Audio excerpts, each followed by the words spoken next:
Kindness versus weakness. How do we get the balance? Here's my best effort at trying to find out exactly that in around 10 minutes.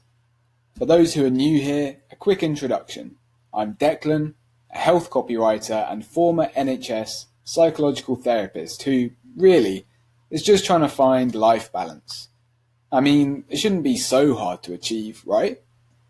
The videos around here aim to help both of us aim for balance in life, even amongst all of the craziness that's outside of our control. I also create videos on copywriting and how to be an effective freelancer while working remotely.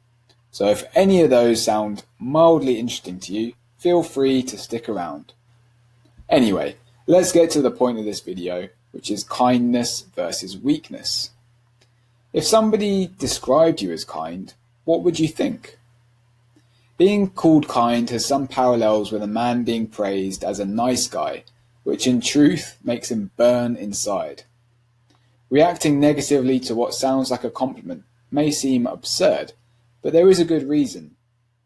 Nice guys finish last has been thrown around for years in reference to the supposed female tendency to prefer bad boys.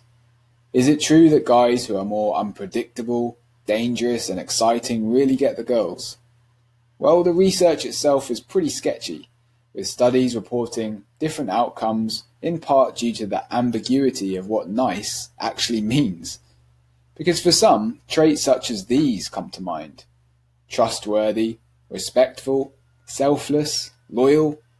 Whereas for others, nice translates to being hesitant or shy, one who lacks strength and ambition, or perhaps the worst critique of all, being a downright bore. Clearly, deciding how nice you ought to be is a tricky business for men, but it's no walk in the park for women either. All girls' social groups can be just as, if not more, scathing and vicious than their male counterparts. Generally, there's less of the needless punching and kicking that blokes subscribe to, but there can be more of the verbal insults, gossiping, and shaming. A nice girl could easily find herself picked on at school, particularly if her peers see her as being a threat.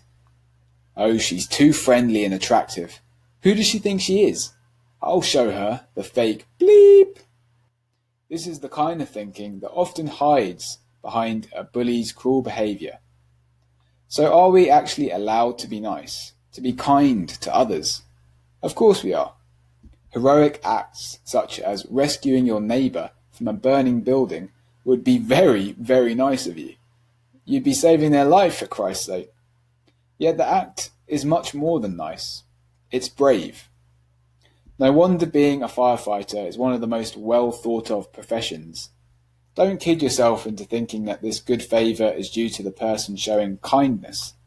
The bravery is what we appreciate, demonstrating that the person is reliable and can lead by example. I know a few people, both men and women, who go back and forth between feeling proud of how kind they are and feeling inadequate, that somehow they're not tough enough, thinking that they should put themselves first more or be more expressive of their true opinions. And I'll get back to the topic of true opinions in a minute, but first I want to reflect on a little of my personal dating history. Go on then, fetch the popcorn. Now, I was a shy kid. I mean, like, the shyest. And honestly, I didn't mind to start with. I didn't feel the need to say too much.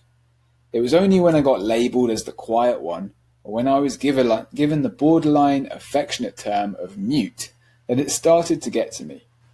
By society standards, apparently, being shy was no great thing. My parents and I had a running joke for years that when we'd open my annual school report, we'd count how many teachers wrote the likes of, "Oh, he's very quiet in class," or "he should get more involved." This was despite my grades being anywhere from good to very good to excellent. I was a decent student, respectful, polite, all of the nice words mentioned earlier. Okay, I'm rambling a little here, so let me get back to the dating. In my teens, I was pretty hopeless at the whole talking to girls thing. Not entirely useless, but let's say there was plenty of room for improvement. I'd be fine if someone spoke to me. I could usually hold a person's interest, no problem. It was the small talk that made me cringe.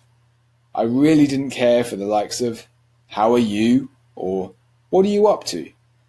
I felt bored by this dialogue, in truth, and noticed people would often use such a question to pretend they were interested before redirecting the conversation to talk about themselves. I greedily wanted the juicier, more stimulating stuff, to skip the "he said, she said, and he was like, and she was like." But there were a couple of issues. Number one, I would wait for someone else to instigate a deep conversation, as if I needed permission. And number two, you can't just go from not knowing someone at all to jointly solving the meaning of life with them in 5 minutes. To my chagrin, I realized I had to adapt to have a chance. I forced myself to put up with small talk a little more, and I had to learn how to flirt. No kidding. Thanks, Real Social Dynamics, you crude yet very helpful resource. Most importantly though, I developed an ability to lead. Sure enough, my dating success, if you like, then improved considerably during my 20s.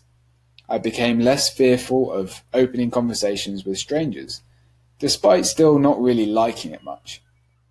I was able to make suggestions, plans, decisions. I found out that pretty girls have insecurities, just like plain old me. There was suddenly much less to be self-conscious about. Now, never did I go into full bad boy mode. God, I'd have sucked at that.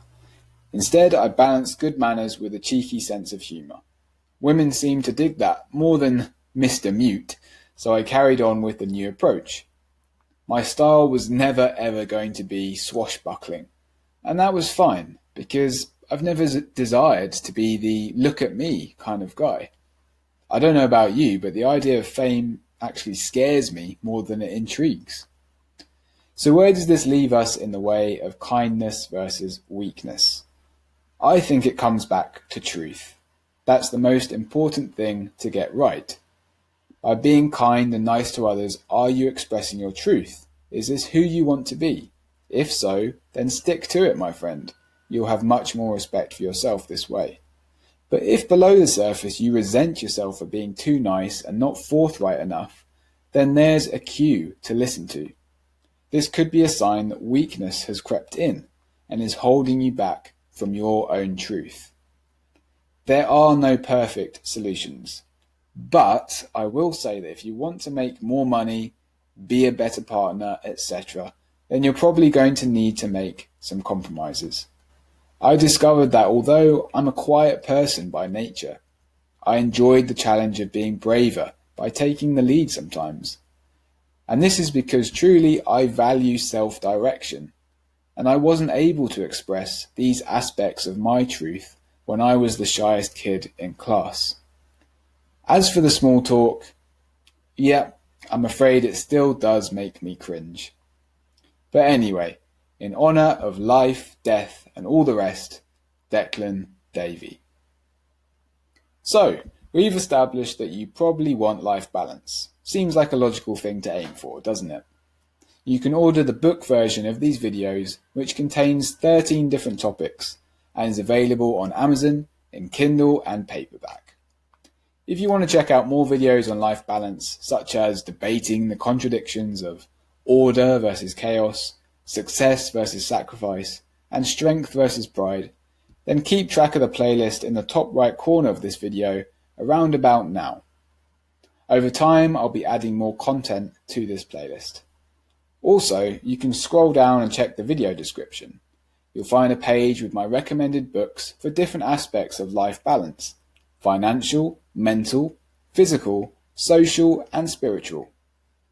I'll also include a few resources and apps that I think are worth checking out for this whole life balance thing, such as Sounds True, Grammarly, Bear Mattress, Slowly, and Clever Fox's Budget Planner.